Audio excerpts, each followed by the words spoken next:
Au sud de Rennes, une maison de ville, anonyme. Bonjour, bienvenue, suivez-moi. Quand on franchit la porte, l'endroit ne paie vraiment pas de mine. Pourtant, c'est ici que deux jeunes Bretons vont lancer au printemps une nouvelle bière brassée en pleine ville. Ces deux copains, 25 ans chacun, ont investi dans le matériel de base, dans le malt, le houblon. Le reste, c'est le travail. On fait quelques tests, donc ça ce sont des fûts d'expérimentation et on teste pour savoir justement quelle bière on fera dans le futur. Ils surfent sur une nouvelle tendance, la bière locale, urbaine, en bouteille, au goût singulier. C'est un mouvement qui accompagne un mouvement général de toute façon d'une envie de produits locaux et de retour à des choses plus simples en fait. Et que ce soit pour la bière, ou pour les légumes, pour le bio, pour plein de choses. Leur breuvage, ils l'ont baptisé Louarn, renard en breton. Ils visent une production de 2000 litres par mois. Leur réseau de distribution, toutes ces caves ou autres bars à bière qui fleurissent en ville. À l'autre bout de Rennes, cette brasserie surfe aussi sur la mode des bières urbaines. Ces cuves en vitrine ne sont pas là pour faire joli.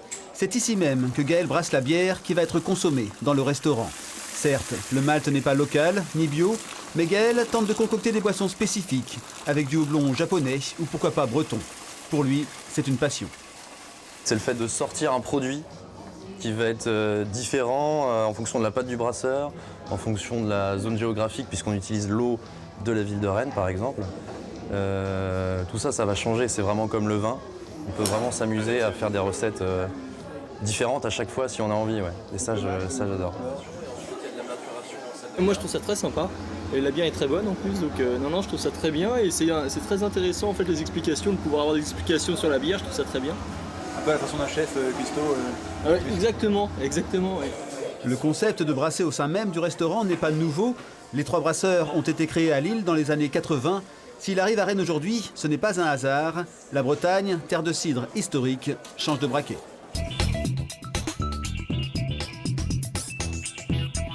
Alors, on se retrouve maintenant avec Benjamin Kels. Vous avez édité ce livre, La bière bretonne, écrit par le journaliste Gabriel Théry. Benjamin, à quand remonte ce phénomène, cet engouement pour les microbrasseries en Bretagne ? La microbrasserie bretonne, elle a existé déjà au 19e, 20e siècle, mais c'est vrai que le nouvel engouement, il est né dans les années 80 avec le retour de Coref, qui propose quelque chose de complètement différent des quelques grosses brasseries qu'on avait en Bretagne, qui avaient tout mangé sur le territoire breton. Et puis à partir des années 80, on voit commencer à champignonner les petites brasseries artisanales. Et maintenant, on voit des brasseurs qui vont travailler plutôt l'identité des villes, Rennes, Brest, Saint-Malo, voilà, ce sont des nouveaux mouvements. Donc la Bretagne est vraiment une terre pionnière en termes de microbrasserie. Pourquoi ce phénomène ? Pourquoi c'est un mouvement contre, en opposition aux grandes brasseries industrielles ? Oui, c'est une envie de retrouver un vrai goût, arrêter avec ces grosses brasseries très stéréotypées qui font de la bière à la chaîne et sans vraiment âme ni goût. Donc c'est proposer quelque chose, une vraie bière de caractère. Alors qui sont ces nouveaux brasseurs là, depuis les années 2000 ? Le profil des nouveaux brasseurs, il est assez différent. Ça va de l'étudiant qui voue un culte pour la bière et qui a envie de faire sa propre bière, jusqu'à l'agriculteur qui cultive son orge et qui se dit tiens, je pourrais faire de la bière avec, en passant par des anciens ingénieurs qui se reconvertissent dans la bière. Donc il n'y a pas de profil type en fait de brasseurs. On a vraiment des brasseurs qui viennent de tout horizon. Le consommateur, dans tout ça, il s'y retrouve. Du coup, il achète une bière un petit peu plus chère, mais meilleure. C'est ça qu'il recherche ?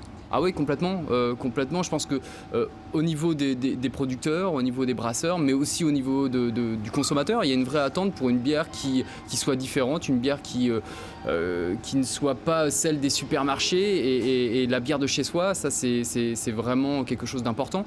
Et de plus en plus, on va faire de la bière avec son orge cultivée à 10 km de chez soi, avec du houblon qui est même fait en Bretagne. C'est possible. Donc il y a vraiment cette volonté de produire au local et de boire sa bière du coin. Très bien, merci beaucoup Benjamin Kels.